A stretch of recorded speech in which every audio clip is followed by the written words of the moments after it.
മറ്റൊരു വാർത്തയിലേക്ക് കടന്നാൽ തിരുവനന്തപുരം വെഞ്ഞാറമൂട് കൂട്ടക്കൊലപാതക കേസ് പ്രതി അഫാനെ വെഞ്ഞാറമൂട് പോലീസ് വൈകാതെ കസ്റ്റഡിയിൽ വാങ്ങും. അമ്മയെയും പെൺസുഹൃത്തിനെയും കൊന്നതും വൈരാഗ്യത്തെ തുടർന്നാണെന്നാണ് അഫാൻ മൊഴി നൽകിയിരുന്നത്. കടം വാങ്ങിയ മാല തിരിച്ചു ചോദിച്ചതാണ് സുഹൃത്തിനോടുള്ള വൈരാഗ്യത്തിന് കാരണം. അമ്മ പലരിൽ നിന്നും കടം വാങ്ങിയതും പകയ്ക്ക് കാരണമായി എന്നും വ്യക്തമാകുന്നുണ്ട്. ബി വിനോദ് വിവരങ്ങൾ പങ്കുവെക്കും. വിനോദ്, ഈ കേസിലെ ആദ്യ കേസിലെ തെളിവെടുപ്പ് ഇന്നലെയാണ് പൂർത്തിയായത്. മറ്റു പല വിവരങ്ങളും ഇപ്പോൾ പുറത്തു വരുന്നുണ്ടോ? എന്തൊക്കെയാണ് വിശദാംശങ്ങൾ?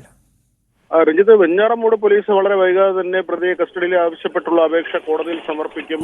ഇനി ഈ പേരുമലയിലെ വീട്ടിൽ കാമുകിയെയും സഹോദരനെയും കൊലപ്പെടുത്തിയ കേസുണ്ട്. അമ്മയെ ആക്രമിച്ചത് അവിടെയാണ്. ഈ കേസിൽ തെളിവെടുപ്പ് നടത്തേണ്ടതുണ്ട്. ഇതുമായി ബന്ധപ്പെട്ട് കസ്റ്റഡി അപേക്ഷ നൽകാനാണ് പോലീസ് തീരുമാനിച്ചിട്ടുള്ളത്. അതേസമയം 2 കേസുകളുടെ അറസ്റ്റ് ഇതുവരെ റെക്കോർഡ് ചെയ്തിട്ടില്ല. അത് പിതാവിന്റെ ജ്യേഷ്ഠനെയും അദ്ദേഹത്തിന്റെ ഭാര്യയെയും കൊലപ്പെടുത്തിയ കേസാണ്. അതിൽ ഇതുവരെ അറസ്റ്റ് റെക്കോർഡ് ചെയ്തിട്ടില്ല. അതിന്റെ നടപടികൾ പൂർത്തിയാക്കണം. അതിനുശേഷം കിളിമാനൂർ പോലീസും ആ കേസിൽ തെളിവെടുപ്പ് നടത്തും. ഇപ്പോൾ ലഭിക്കുന്ന വിവരമനുസരിച്ച് കഴിഞ്ഞ ദിവസങ്ങളിലെ തെളിവെടുപ്പിനിടെ ചോദ്യം ചെയ്യൽ കൂടി നടത്തിയിരുന്നു.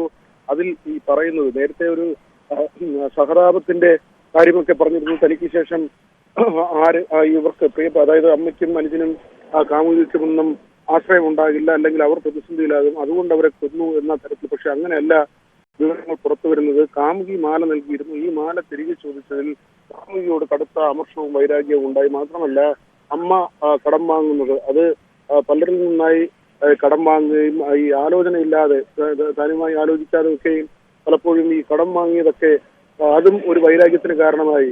അമ്മയും മകനും ചിട്ടി നടത്തിയത്, അമ്മ ചിട്ടി നടത്തിയിരുന്നു, പലരിൽ നിന്നായി കടം വാങ്ങിയിരുന്നു. ആഡംബര ജീവിതം ഒരു വശത്ത്, അഫാന്റെ ആഡംബര ജീവിതം ഒരു വശത്ത് നടന്നിരുന്നു. അതേസമയം ഈ മാതാവിന്റെ ഭാഗത്തു നിന്നുള്ള നടപടികൾ, അതിലും വിയോജിപ്പുണ്ടായിരുന്നു. അങ്ങനെ മാതാവിനോടും വൈരാഗ്യമുണ്ടായിരുന്നു. മാതാവിനെ ആ നിലയ്ക്ക് കൊലപ്പെടുത്തിയെന്ന മൊഴിയാണ് ഇപ്പോൾ കൊടുത്തിട്ടുള്ളത്. ഏതായിരുന്നാലും പ്രതിക്ക് പരമാവധി ശിക്ഷ നൽകുക എന്നത് തന്നെയാണ് പ്രോസിക്യൂഷന്റെ മുമ്പിലുള്ള ഒരു കാര്യം.